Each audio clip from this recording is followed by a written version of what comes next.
there needs to be strides made to show that they're on that path. Oh yeah. But to get them in that area of another year, bringing more guys on board, and then you take that, hopefully that, I wouldn't call it quantum leap, but that next step forward. That's why I say tackle, edge rusher. Those are the top two positions I expect them to go after. And maybe if they want to draft Gardner, maybe, but I'll put cornerback at number 3. But see, I think they can go 10 at pass rusher, because I think you drop a little at tackle once you get past the top 2. So yep. I suspect 4 will be tackle, 10 will be edge rusher. That's my guess. Now they'll be able to move Franklin Myers back inside. They re-signed Shepard. Jonathan Marshall was a 6th-round pick last year for this reason. Now he moves into the rotation along with Rankins and Williams. So that's why I think they're completely set inside. The Jets didn't do it this year, at least as of now. Possible they may still kind of dip their toe and grab another depth guy in free agency, but I do think, as we said, they're going to target one of those guys, hopefully in the draft, and hope that guy pans out to be the outside pass rush they've been lacking for a lot of years. But Reed and Whitehead at 25 years old to go along with Ashton Davis, Bryce Hall, Michael Carter, Brandon Eccles, Jason Pinnock, Isaiah Dunn, Javelin Guidry. That's 9 young contributors. They could still be a good offensive line if Becton wins. And let's say they don't do anything in the draft to the offensive line, and Becton becomes the guy that they envision, and Fant plays right tackle. This is going to be the best offensive line that the Jets have had in years. What happens then if they add a right tackle?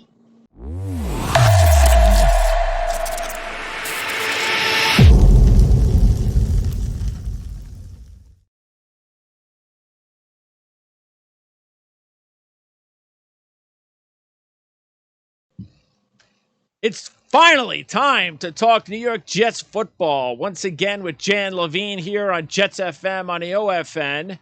The New York Jets, of course, have been extremely busy since the beginning of free agency. We did get an opportunity to preview free agency with Ryan Dunleavy of the New York Post, so we thank him from just several days ago. It feels like several years ago, based on how much activity that has taken place since the time I spoke to Ryan. Ryan. But Jan, good to have you back. And as I said on that show, we were going to get you back once the signings started to come in. And based on previous years, I figured it would be a week, but it's only been a few days. Joe Douglas has been busy.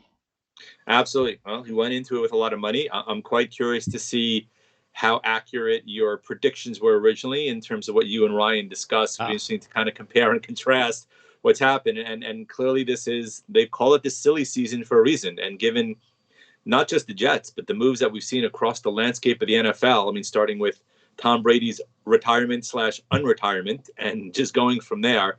The NFL is a 24/7, 365-day operation, and we are right now knee-deep in the throes of the first, second, and probably third foray into free agency, though. Some work still needs to be done. There's a bunch of guys that are still out there that, Jets could potentially tap in. There's some room and there's some needs that they have, but interesting to kind of see. We'll talk about, I'm sure, how the moves they've made might dovetail also to the draft strategy, because clearly there's, two go hand in hand. Yes. So it's kind of interesting to kind of see, what we think of what they've added versus what the needs were, and then what still might be required for them to make this team a possible contender, if not this year. And I think we all will say there needs to be strides made to show that they're on that path. Oh yeah. But to get them into that area of another year, bringing more guys on board, and then you take that, hopefully that, I wouldn't call it quantum leap, but that next step forward. Well, the Bengals gave a lot of hope to a lot of teams like the Jets. Now, some of those teams need to draft quarterbacks like the Jets and develop them, whereas other teams are going out and making deals for Russell Wilson and so forth and so on. And now Deshaun Watson, who knows, maybe he'll go to the Saints. But that's once you get that quarterback, then you've got hope now that you can make a run. And that's what the Bengals did for a lot of fan bases last year. As far as the Jets are concerned, and you mentioned Ryan. Ryan did hit on a couple of players, including C.J. Azuma. We thought the Jets would be a good target there, as well as Laken Tomlinson, the offensive guard. So those were a couple that Ryan felt pretty confident that would land on the Jets, and that's exactly what happened. But, when I looked at all the signings, just the way I see it now, I think he's put himself in a position with, if he uses those top 2 picks and he doesn't maneuver them at all, that now I know that there's just 2 positions left, edge rusher and offensive line, offensive tackle. So I think, because I don't think there's any way that I'd be surprised if he adds another corner. There's not, because he's boatloaded with corners, young corners. He could do that. Don't get me wrong. But I just think that with all the young corners they have now, and adding DJ Reed and adding Whitehead at safety, I just get the feeling that I would put that at number 3. I just think edge rusher is still a very important part of what this organization needs, because you can't count on Lawson to be healthy again. If he gets hurt, you can't put yourself in that position again. And then offensive line, I just think that if what happens if Fant beats out Becton? Well, does Becton move to right tackle? I doubt it. So then all of a sudden you've got a big issue there at one of the tackle spots. That's why I say tackle, edge rusher, those are the top 2 positions I expect them to go after. And maybe if they want to draft Gardner, maybe, but I'll put cornerback at number 3. Yeah, I mean, I agree and I disagree to a extent. So I think we definitely need an edge rusher, right? I mean, part of the reason why they looked into Chandler Jones before they walked away, given the price tag, and we know they need some more help on the defensive line. They lost Fadakasi, though they added a guy in also to kind of replace him. They do need a guy who can potentially, John Franklin Myers, I know you loved him so much, can move inside, right? That's exactly what he's going to do. Right? That's why they're set inside. Right, so you definitely need an outside pass rusher or a linebacker who can also basically flex up and flex down as being kind of an outside rusher. We know they already have Williams and they have Mosley. They do need a third guy, in my opinion, that's a stud there. I do think, look, if Stingley rates out so highly that they can't pass him up and get past the injury issues he's had, it's kind of hard to pass a guy with that talent base and not let him go past. But I don't think he's going to be. What do you mean? If number 10, Gardner seems to be the clear number 1 now. Yeah, because of Stingley's injury history, Gardner is such a safe, really good pick that I think he's clearly number 1. That means definitely if because I was talking about this with Ryan, he says there's no way Gardner's getting past the Giants. So there's no way the Jets are taking Gardner with their first pick. So if that's the case, then maybe the Jets would have to consider Stingley because Gardner probably won't be available. Potentially. We've seen wacky things happen in drafts. So trying to pigeonhole what they're going to do is impossible, right? We still don't know who's definitely going 1, 2, and 3. Well, yeah, right? But the point though is that I love the fact that now he doesn't have all 5. Oh, we got to have this or that. The other thing with our top 2 picks, he could just go with edge rusher and tackle if he wants to. And then pretty much his offseason is complete with all the major moves. And that's why I think I'm so excited because, again, if he skips corner, like I said, it's not the worst idea because he's got so many young corners already. And adding DJ Reed to the mix just gives him, a 6th young developing corner. And there's just no more spots on the roster for more developing corners unless they feel a guy like Stingley or Gardner is just too much to pass up. Yeah. And I think at number 4, I think we're potentially looking at that edge rusher. That's what I think, or tackle. That's what I think. Yeah. Right. Depending on who goes 1, 2, and 3. Right. They're in a position where they could pivot in either direction, and then we've also talked they definitely need another wide receiver. The question is but that's coming later. Yeah, that's coming. I don't later. think they're taking 1 at 10. No. I think he's going to be more of a second round type of guy. Yeah. Unless there's somebody they so fall in love with that they think that he's tremendous value even at 10. It's going to, look, Douglas has put himself in position with the moves he's made. And granted, look, he's had to pivot on a couple of guys, which we'll get into in terms of guys he might have wanted that we know very well. And we've discussed a couple of times, he has a number in mind for what a player's value is. And if that number is exceeded, we know he's walking away for better or worse. I don't love the fact that that's kind of how he operates all the time. It's nice to have a line in the sand, but at times you need to be flexible a bit. But he has that line in the sand that he's not going to cross. And when that number goes above that target that he has, he's not signing that guy, even if he makes sense. He's not targeting. Chandler Jones would have been a great pick, but he wasn't going to that dollar figure. No, right? and I don't, and that's fine. He's getting old Buffalo, anyway, and he's still good, but he's too old. He's over the age limit of what he can do in this rebuild. I mean, you look at Von Miller. Von Miller wasn't coming to the Jets. Again, same thing. Yes. Right, but a guy who would have been you look at what they need, and you add a guy like a Von Miller to any defense, but especially them needing that edge rusher and a guy who can get around. That's what Carl Lawson's here for. Well, you got to hope the Achilles is healthy. Exactly. That's why you draft another guy. That's why you use that. That's why you use that pick at 4, because you're going to probably get either Thibodeau. You're definitely going to get Walker, Thibodeau, or Hutchinson. It's just no doubt about it. And in order, I think Hutchinson's probably 1. Probably right now, I would lean towards 2. That. Thibodeau's probably 2. It depends on where Neal goes. The offensive lineman. Thibodeau at 2. Thibodeau's. If you're picking an order between defensive edge rushers, the 3 guys you've mentioned, I think Thibodeau probably finishes 2nd in amongst those 3. Yeah, Walker's been really grading high, but I agree. I think Thibodeau, Walker, but it's real close. But that's why I think. But see, I think they could go 10 at pass rusher, because I think you drop a little at tackle once you get past the top 2. So I think I suspect 4 will be tackle, 10 will be edge rusher. That's my guess. Like I said, it all depends on good. We're still not 100% sure who's obviously going in the first 3. There's been enough rumor as to who's going. I mean, Hutchinson's been rumored, Neal's been rumored, right? Those have been the 2 guys I've heard mentioned a lot in the top 3. I think it's that 3rd guy is kind of still up in the air. Kid from NC State. If he doesn't go to Jacksonville, and look, I was speaking to. I had a good conversation with John Osher, senior editor for the Jags.com. He says he believes the Jags are leaning towards Hutchinson, but because right now they have 3 tackles on contract. But one of them, Cam Robinson, is only tagged for 1 more year, so he'll be gone after this year. And another guy, Taylor, hasn't really lived up to his billing. So really, in theory, they could draft one of the 2 tackles, move him inside in a rookie season, and then have him play tackle in 2023. So it's still tackle, defensive end for Jacksonville. But if obviously they take a tackle, then I'm sure Joe Douglas will probably sweat a little bit if he wants the kid from NC State at 4.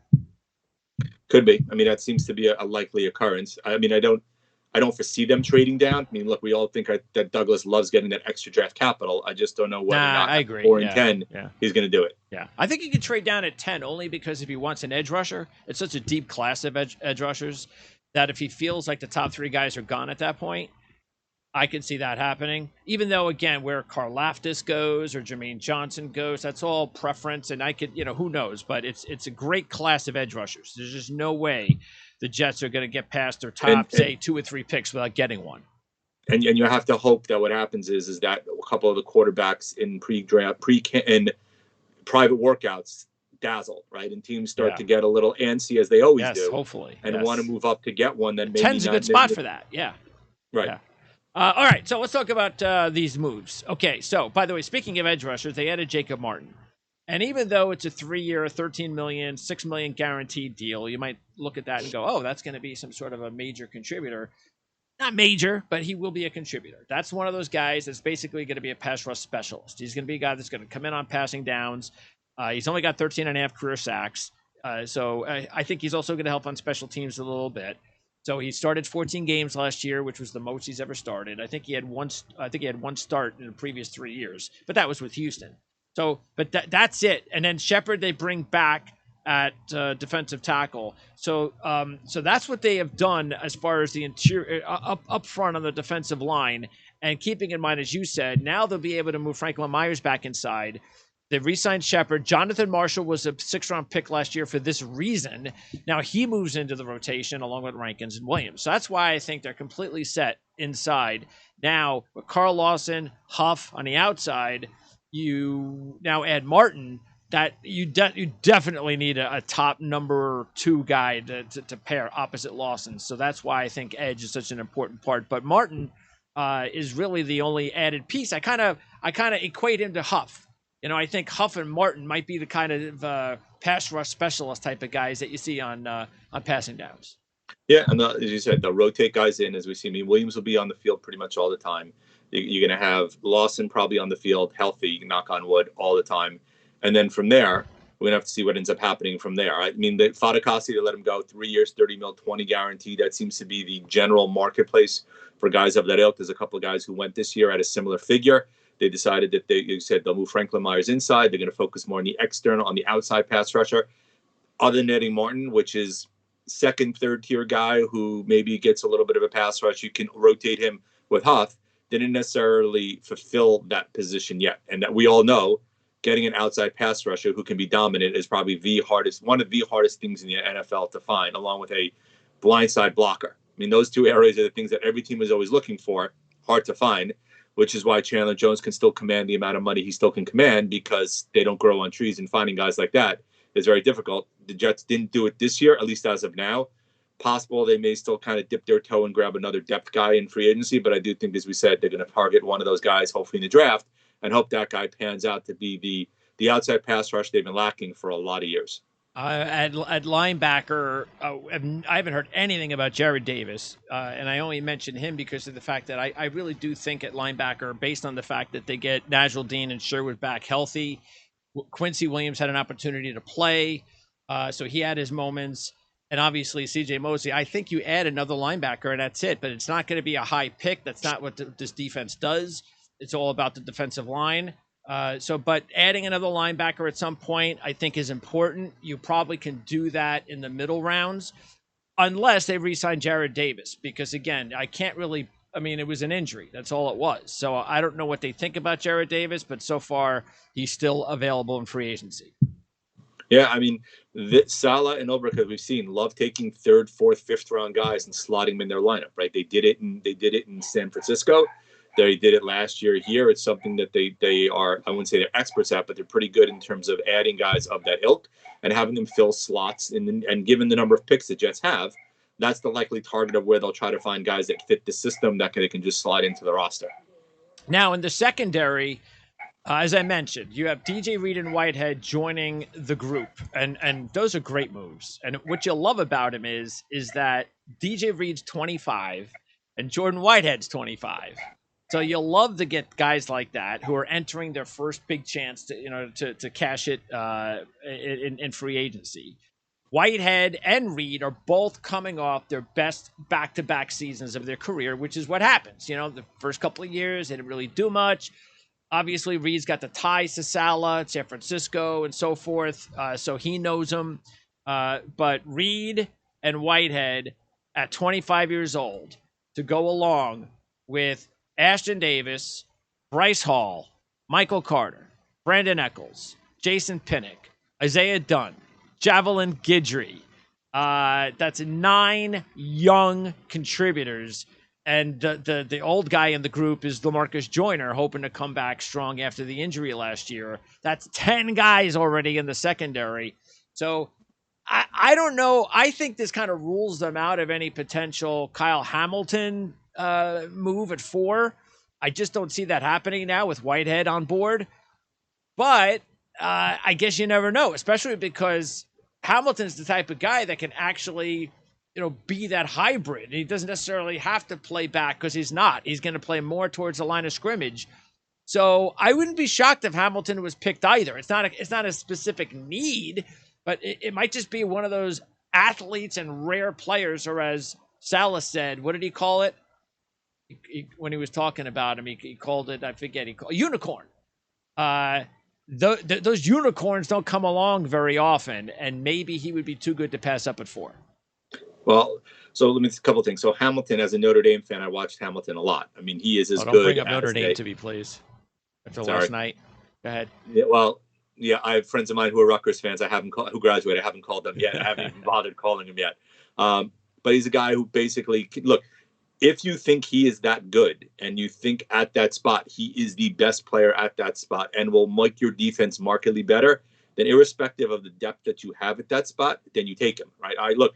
Marcus May, we wanted to re-sign a couple of years ago. He ended up going to New Orleans, right? He came off the injury, ended up getting, he got a lot of money guaranteed. Good probability he misses part of the year. Probably overall guarantee is slightly more than the Jets would have given him last year. But if you think about it, he probably could have taken it and pretty much ended up in the same place, decided not to. Worked out for him. We all thought that May was coming 2 years ago, was starting to hit that peak. I think we have guys there who we hope can get to that level. But I do think that Hamilton is a guy who I think could be a stalwart in the back end. And you add him to the guys that you have, it would be nice to, again, the pass rush and the pass coverage are symbiotic, right? When hopefully you have both of them at the top of their game at the same time. But if one's not doing well, then the other one has to make up for it. In the last couple of years, we've had neither. Last year, we went into free agency, we went into the draft, and we all, after the season, were going, all right, this is interesting. They're not going any veterans. They're going to go with the kids. And we questioned that a little bit as to the wisdom of that. They stuck with their guns. They got the plan. Look, guys improved. There's no question. Now, are they an elite back end? No. You hope that second year that all the gains you made from learning systems and learning plays and seeing things develop takes hold this year. But you add a guy like a Hamilton potentially there, that back end could take a big jump forward to what it needs to be, which wasn't the case early last year. They got better as the year went on, but still a young defense. We know there's going to be a lot of growing pains. And by the way, again, I wouldn't really consider Hamilton a back end guy. He's a guy that is like Coach Salas said, he's a unicorn type player. He's a guy that is so special because of his 6'4" height and his ability to play anywhere that you want to put him on the defensive scheme. And that's what makes him so special. If he was just a pure safety, it wouldn't even consider him. But the fact that he's one of these rare players at that spot that you can play him up at linebacker. You can play him like basically the hybrid. You can play him on the defensive line. You can play him in all sorts of roles. Maybe too good to pass up. So we'll see what happens there. Okay, so by the way, the Jets did trade Blake Cashman. Not a surprise. They get a 2023 sixth-round draft pick for Cashman going to Houston. Injury prone, unfortunately, and that just never worked out. Now, on offense, the big move was Laken Tomlinson at offensive guard. They re-signed Feeney, and so that's important. But just sticking on offensive line, as I said before, you now have Connor McGovern coming off his best season in the NFL. So I think now with McGovern at center, he's even going to be better when you got Vera Tucker at left guard and Tomlinson at right guard. Now you've got supposedly Fant battling Becton at left tackle from what Salah's saying. If that happens, okay, are they confident that Aduga is going to be the right tackle? I don't know. I guess we'll find out after the first day of the NFL draft. But I don't think that might be the case. And that's why I think it's very possible that with that fourth pick, they stick in a right tackle. Whoever loses that job between Becton and Fant. Look, if Becton loses the job to Fant, then that's going to be a serious issue. Not that Fant's not a good player, but we need Becton to be special. And we need this to be the motivation that gets him to go out there and win the job so Fant can go back to being a swing tackle, which is what he's best at, or maybe even playing a little bit at right tackle along with the rookie. So other than that, I think they're set now in the interior, the offensive line. They're set now at left tackle. They just have to decide whether or not that fourth pick is going to be the right tackle. And I kind of think it's pointing that way. So, as you said, if Becton is in a battle with Fant and loses it, we have bigger problems than that. And Becton's got bigger problems, right? So, you talk from a motivation perspective, if the comments that made last year where guys questioned his heart and his willingness to come back and his will and his weight and his conditioning and everything else doesn't motivate him, then this thing should be the coup de grace that motivates him, the fact that you might lose your job, right? Guys after that first year were talking that he had Hall of Fame projectability down the road if he developed into what he was. And now you're talking about a guy who's gone from the highs to the lows of potentially getting beat out. Nothing against George Fant. He's just not talent-wise at the same level as Becton, right? So I do think, though, if you have a guy that slips to 4, look, I think defensive lineman's going to be first. I think Hamilton may be second in terms of the pecking order. Offensive lineman third. I think they are going to add somebody in the draft, maybe second, maybe third round. I think they'll add more depth. Feeney's fine. Look, Moses ended up parlaying his 1 year with the Jets into a 3-year contract. I mean, good for him. He actually was okay last year, not great. Fant took strides. You said McGovern. Still some whispers out there that J.C. Trotter getting released by the Browns could be of interest if they decided to go that route, but I don't think they will. We loved what we saw from Vera Tucker, especially that second half of the season when he started to come around. I think we're hopeful the offensive line is going to be a lot better. If they think at 4, if Neal slips to 4 by some miracle, I think they're taking him anyway. I just don't think that's going to happen. But if there is a guy that's there who they think is going to be a market improvement, I do think it'll be one of those 3 positions, and a lot of it may depend as to who goes in the first 3 picks. Yeah, that's why I was saying too that, and again, I don't know what the organization feels about Adoga, but I just think that now that you've got Feeney and Van Routen as backups, and these guys are starters a couple years ago for other teams, that is such I mean, just remember where this organization was a couple of years ago with the offensive line, with their depth, with their starters. It's completely different. They could still be a good offensive line if Becton wins. And let's say they don't do anything in the draft to the offensive line, and Becton becomes the guy that they envision, and Fant plays right tackle. This is going to be the best offensive line that the Jets have had in years. What happens then if they add a right tackle? That might just be too, mind-blowing for Mr. Joe Douglas, who loves his offensive line, to pass up. He might just go, oh, my Lord, if I can add a right tackle to this group and Becton wins the job at left tackle, we could have one of the best offensive lines in football in the next year or two. So we'll see how that works out. Meanwhile, on offense, I said this with Ryan. I just felt that the tight end position was even a bigger need for their passing game than wide receiver, as long as they bring back Berrios. And that's exactly what they did. I love what they did to bring back Berrios. So right there now, you've got Corey Davis, you have Elijah Moore, you have Berrios in the slot. You have your 3 starting wide receivers. And then they go out and they add 2 guys who combined for, I believe, 1,000 yards receiving, and Conklin and Azuma. Now, Conklin is a few years younger than Azuma. I actually think he might have more potential down the road because he had the breakout year last year. Azuma's he's had this year before, like 4 years ago. And let's keep in mind, Joe Burrow's Joe Burrow. And when you have all those receivers running all over the place, nobody cares about CJ Azuma. So I don't think CJ Azuma is a guy that is going to make plays that we're just going to be in awe of. And Conklin, I think, has a little bit more of an opportunity to be a difference maker. But they still don't have that, but they are so much more improved now with bringing these 2 guys in at tight end. With the 3 guys at wide receiver, now, yeah, let's add a wide receiver in the middle rounds. 3rd round, if you want to go 2nd round, 4th round, it's, as usual, a deep class of receivers. You can find a really good prospect in the 2nd, 3rd, 4th round who could be a big-time contributor. That's your 4th guy, and then you still have guys that are fighting for that 5th spot, like Cager.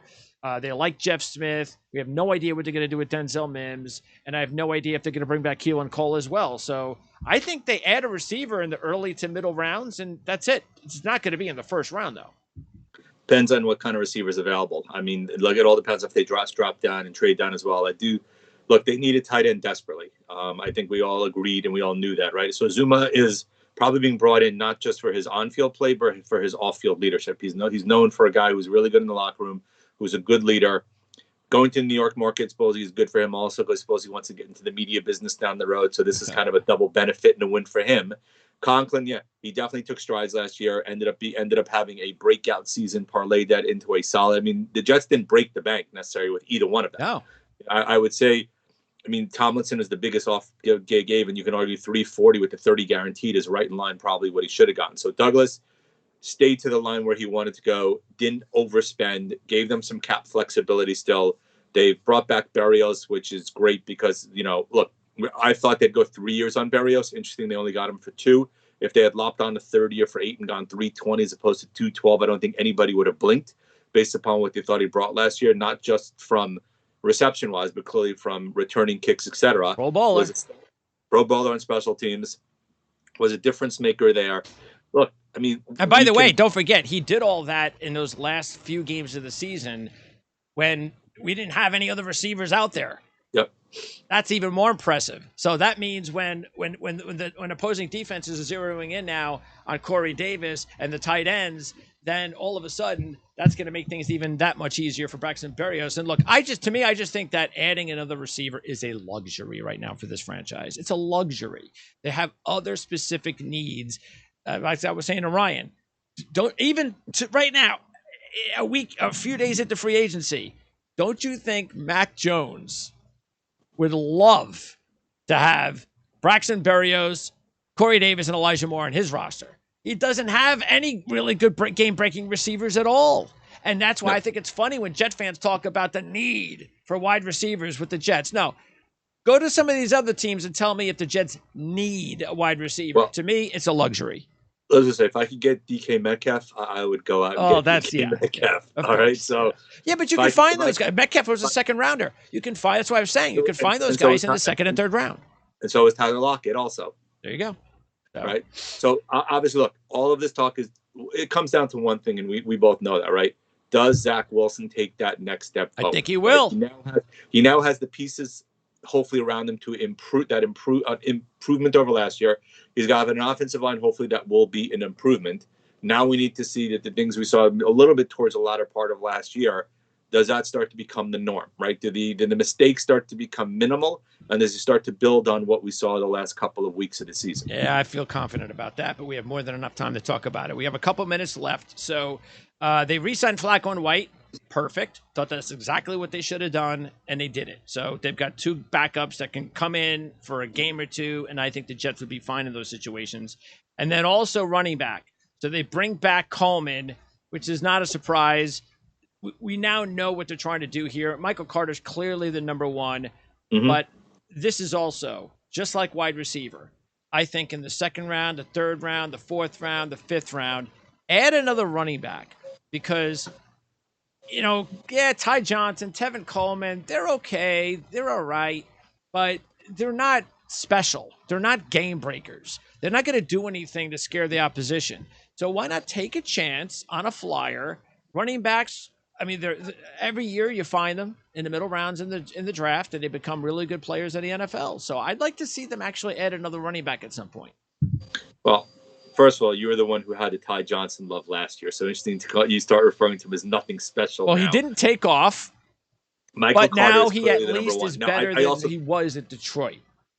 I also think they don't want to overwork Carter, so obviously they need a guy who can take off some of the load for him. He's not a 25, 30 touch type of a guy, right? He's probably an 18 to 20 touch kind of a guy, right? So you can spot Coleman, and Coleman also can be used for kickoff returns and punt returns if need be, depending on the workload that Berrios has had from a receiver perspective, if you need to give him a break every once in a while. Johnson isn't that, but I do think they will go for another running back in the draft this year. There's no reason not to. You bring another guy into the room, see if he can add to the mix. Yeah, competition, I would think you bring a guy in that's more of a power back to That'd kind of bounce off what Carter is, right? Guy who's a big 225. That can give us that first down when we need it. Right, exactly. Yeah, how many times did we get stuffed when we needed that? Third and 1, fourth, a lot. Now, a lot of it has to do with the offensive line. The offensive line, yeah, of course. But, still, you can use that bigger running back. And then finally, at special teams, you bring back Berrios. It's about Braden Mann staying healthy and picking up where he left off to begin the season last season before the injury. He needs to finally break out and be the punter that we all want him to be. But it looks like Pinheiro is more than likely going to hang around now that the Jets have tendered him a couple $1 million. So I don't see Pinheiro going anywhere. Maybe the Jets bring in a young kicker to try to see what they have. They could stash him on the practice squad at some point to see if they can groom him into something. But, yeah, Pinheiro, I think he did a pretty decent job for the Jets last year, and this franchise can really use a steady veteran presence at place kicker. Unless there's another Evan McPherson in the draft this year, the Jets can draft. There isn't. Yeah. That's why I was saying those guys aren't out there this year. No. So. All right, sounds good, Jan. Appreciate it. We'll talk again, especially if the Jets make some more moves between now and the NFL draft next month, Jan. Yep, sounds good. Looking forward to it. Appreciate it. Talk to you then. Talk to you next time. Greg. All right, so that'll wrap it up. Don't forget, patreon.com/PrimeSN. Check out our programs behind the paywall, and we will be back with more free agency and NFL draft coverage here on the Our-Lads Football Network, including the Denver Broncos, the Cincinnati Bengals, and the Carolina Panthers over the next 48 hours.